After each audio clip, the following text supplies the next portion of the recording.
Hello, join us as we talk about the latest in hoops. I'm Paulo Del Rosario. And I'm Boom Gonzalez. Today we look into the biggest stories in the NBA. But first, let's talk about some semifinals action in the PBA.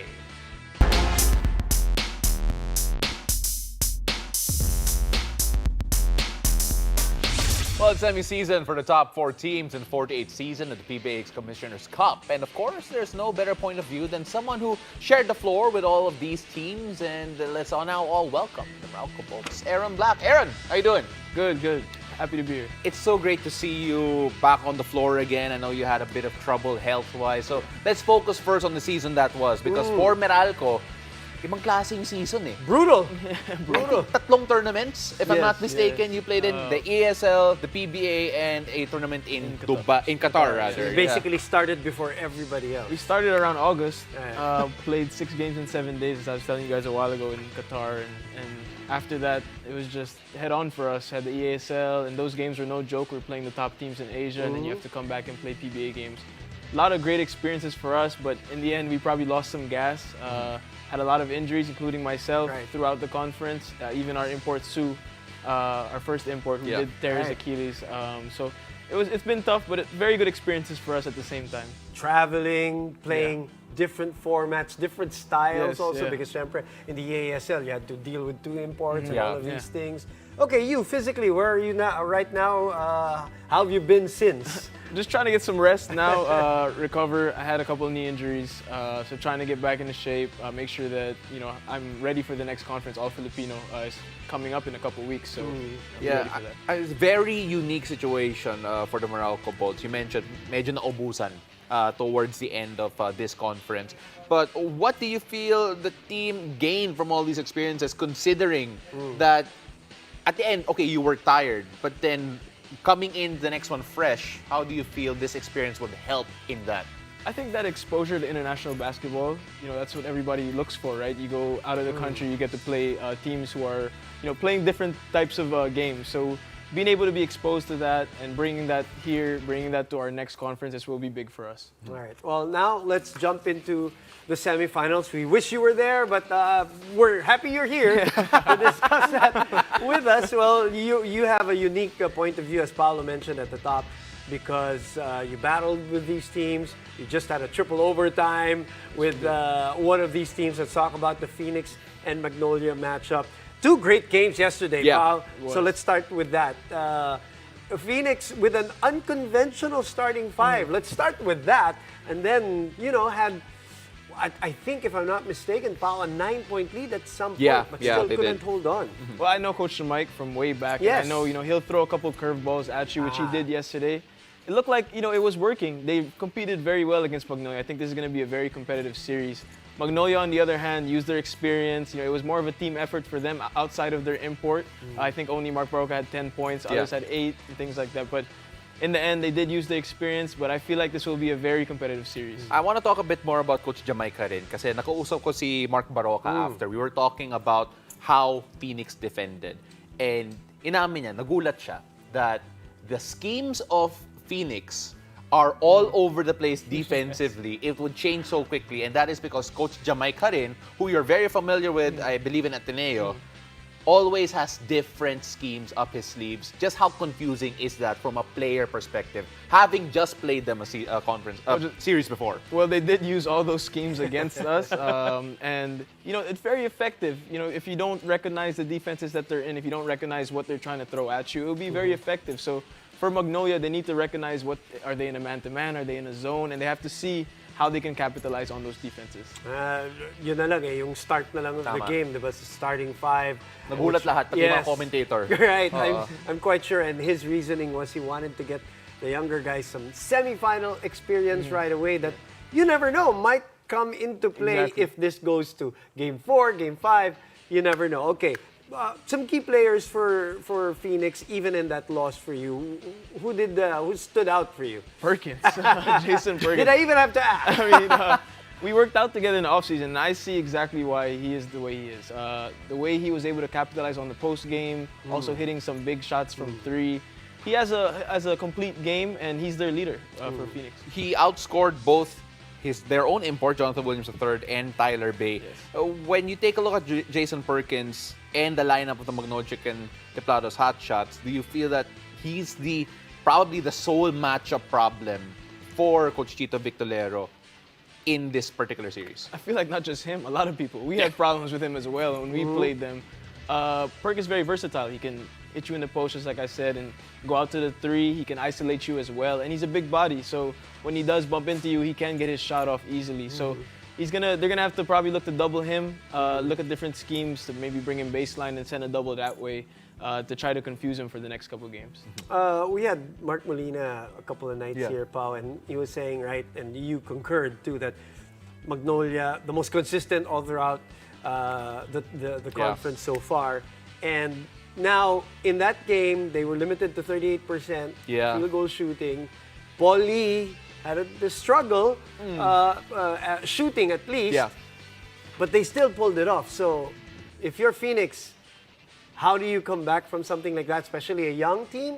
If you're Magnolia, knowing that you kind of, what would be the word, escaped with a win? Is that a good way to say it? They survived with a win, Well, if you're Phoenix, you want to continue to bring that energy. They have a lot of youth on Magnolia, and you want to bring that energy, bring that intensity. You know, they pick up full court, just like Magnolia does. Okay. On the other end, Magnolia, you want to maybe slow the game down a little bit, get to your go-to guys like Paul Lee, Baroka, their import as well, and make sure that you get key guys on Phoenix on defense. Make sure you key in on Perkins, you key in on their import.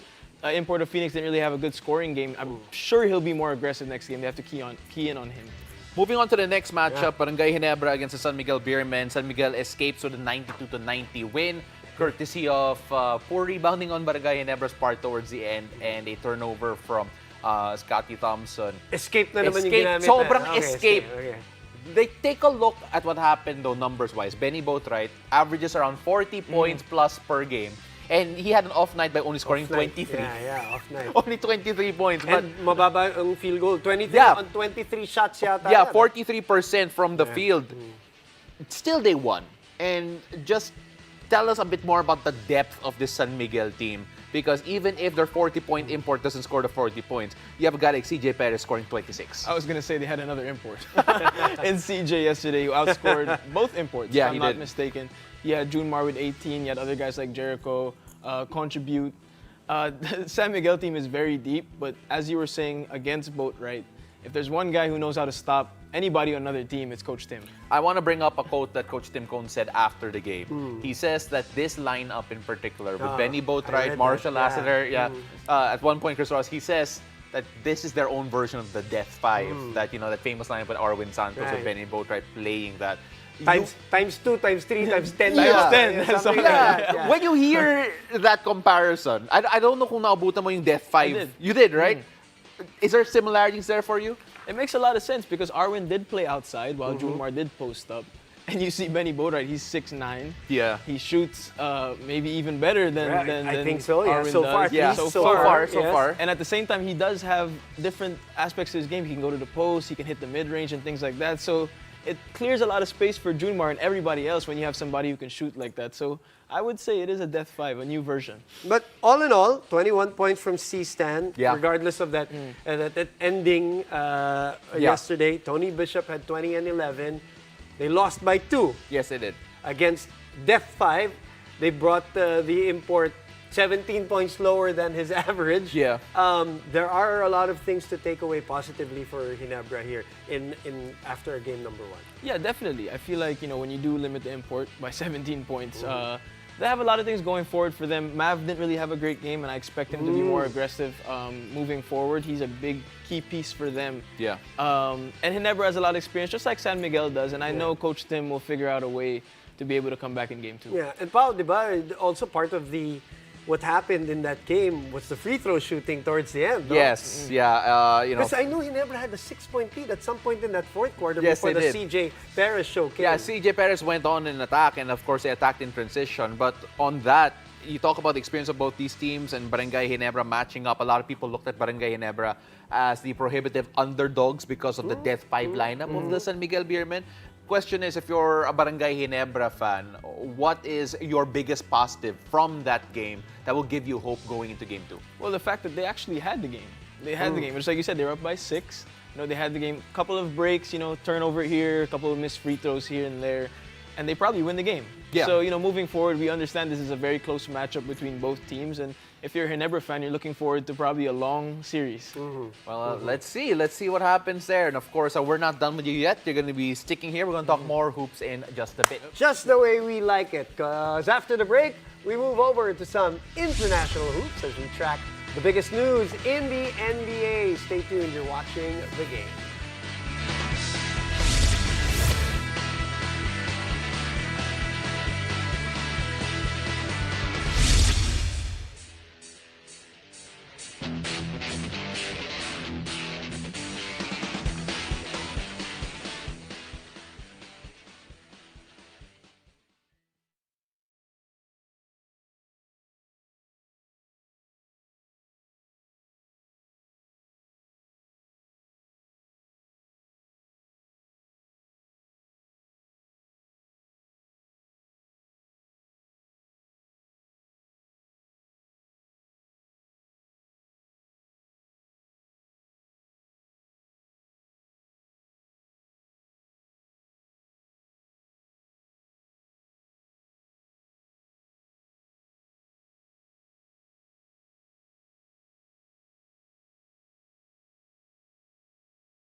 Welcome back to The Game. What a week for the NBA. Woo. There have been some huge developments over the past few hours even in the association. Starting with, of course, there were 70-point explosion of the reigning MVP, Joel Embiid. Still with us to break it all down is basketball analyst Aaron Black. So I guess let's start with that. Joel Embiid. I didn't even watch the game at first. I saw the notifications on my phone. Like, what? Yes. What? Okay, first reaction, Aaron. Well, I watched the highlight, and he only had 1 3-pointer. He did. 70 points with 1 3-pointer. That's what's the most impressive. That's insane. He basically lived at the mid-range. Yeah. The whole game, they could not stop him. They tried to put Wembanyama on him. I guess he got a schooling as a rookie. But we got to see the best scorer in the league. I believe 36 points per game. He can do it from 3, from the mid-range, from inside. And he has so many new moves this year that you know that he worked on his game in the offseason. Yeah, this is a funny question now that I think about it, but I'm gonna ask it anyway. So MVP contender, Joel Embiid? He'll probably be the back-to-back. You won MVP last He year. did. He did. Back-to-back MVP. He's been in the MVP race the last 3 years. Yes. And him and Nikola. Jokic, Yes, yeah. yeah. That's why, diba, sabi nga nila, if Nikola or Joel won in the last couple of years, you can't argue because both of them have been outstanding. And Yeah. even without the 70-point game, I think he's on a 31-game streak. Yes, he is.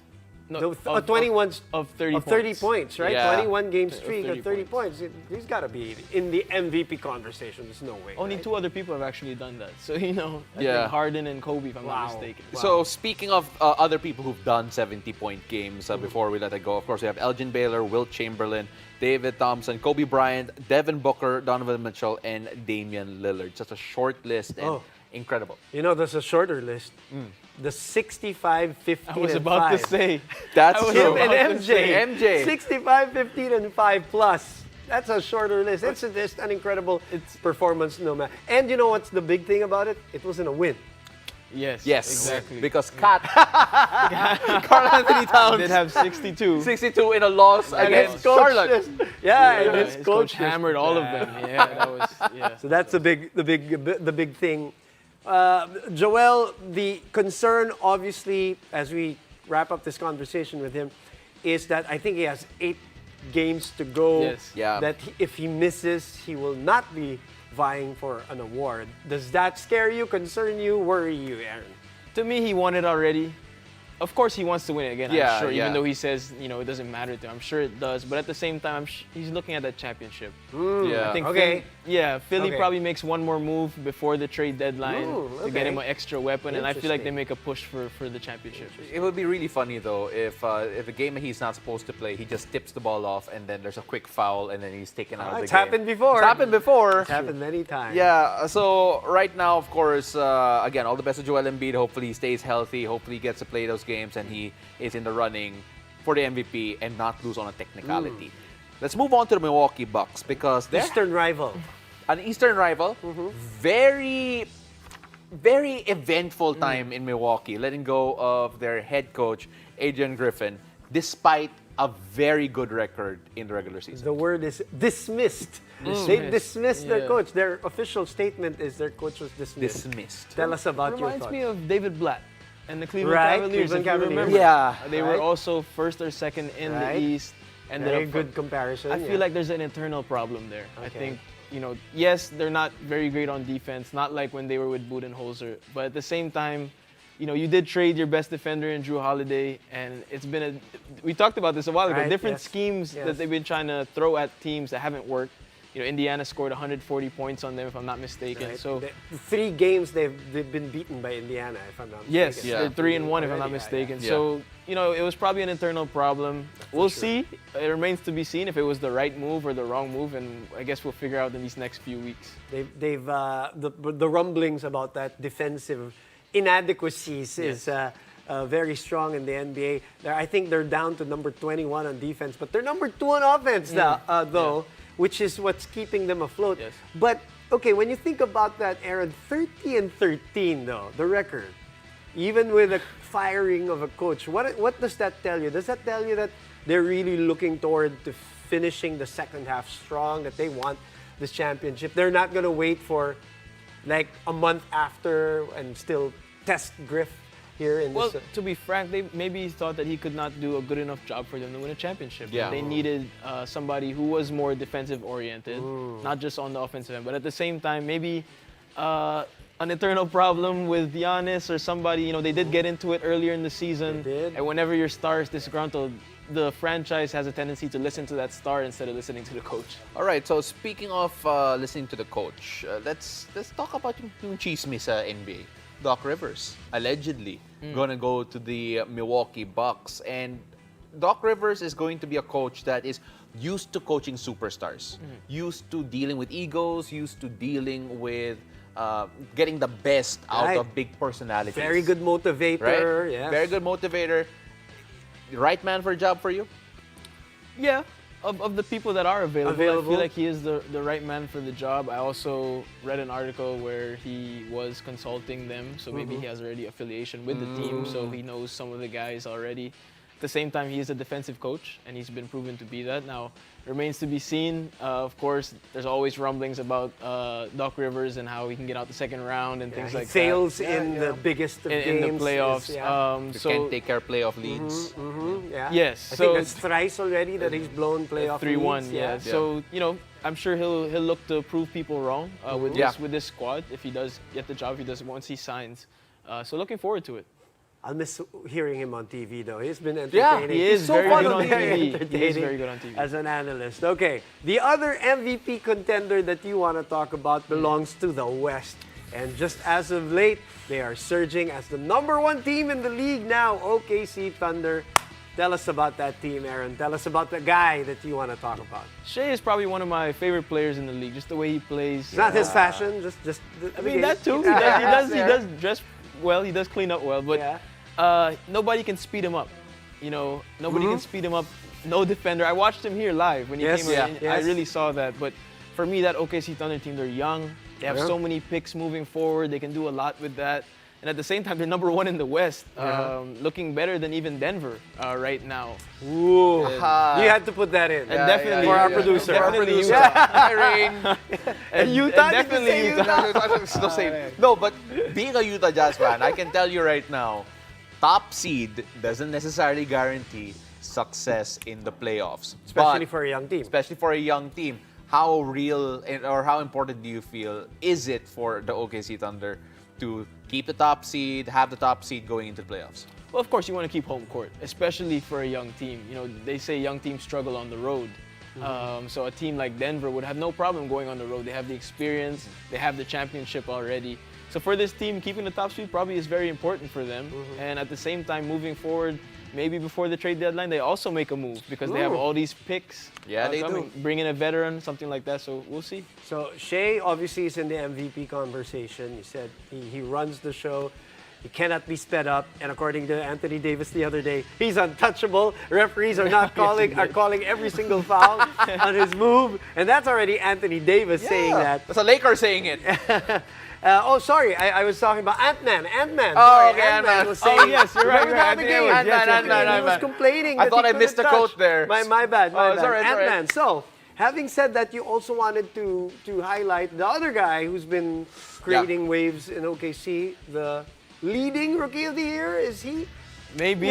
I think Chet. he's my fantasy player, so I'm Okay. very updated with him. I think he had 6 blocks last game. Today he had 3 or 4, if I'm not mistaken. Yeah. I think he may be the leader, especially because they're number 1. And, you know, San Antonio not really having a lot of team success right now. He's big for them. He protects the rim. I think him and Jalen Williams are that second and third option for them. And moving forward, these guys are how old? They're 19, 20 years Youngest old. team in the league, yeah. And they're going to be a team to reckon with for the next 5 years. Is it crazy to think that the OKC Thunder could have an MVP and a Rookie of the Year in the same year?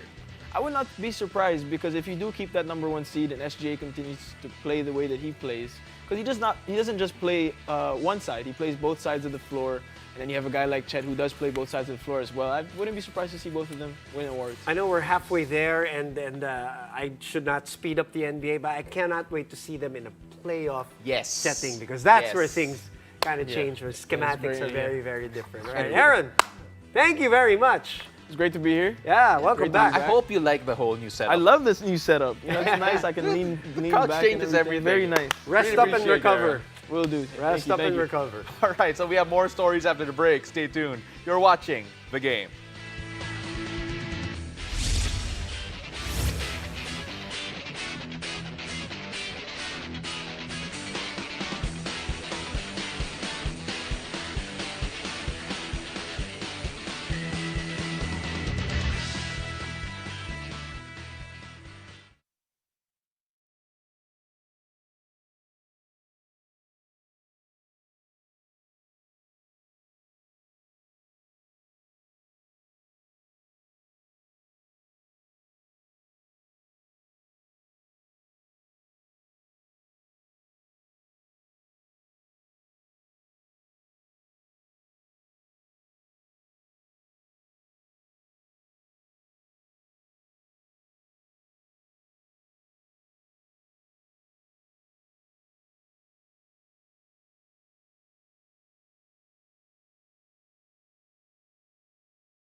Welcome back. You're watching The Game. The Philippines Climate Change Commission joins forces with one of the country's most decorated volleyball players. From Balayan, Batangas, Brian Bagunas has an advocacy supporting the awareness and projects to reduce the effects of climate change.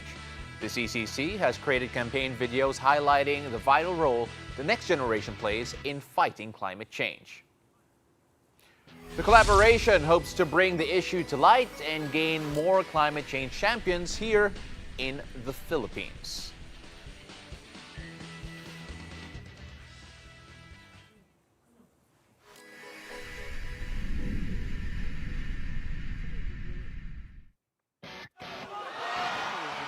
Good defensive effort there. Bagunas!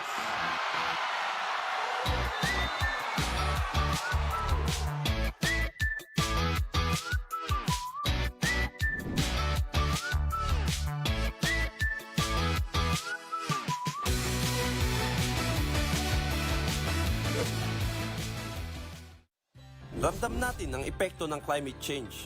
Mula 2011 hanggang 2021, umabot sa 673.30 billion ang naging pinsala sa bansa dulot ng tropical cyclones. Mas mataas ito ng 27% kaysa sa pinagsamang 2023 budget na inilaan para sa social work at public health. Paano natin mapoprotektahan ang ating bansa at planeta? Laging tatandaan ang 4 R's. Refuse. Huwag bumili ng individually packed items at single-use plastic. Reduce. Kapag konti ang binili, konti din ang itatapon. Reuse. Maghanap ng mga bagay na maaaring gamitin uli o i-repurpose. Recycle. Isort ang mga item bago dalhin sa recycling centers at junk shops. Be a champion like Brian Bacunas. Join us in the fight against climate change.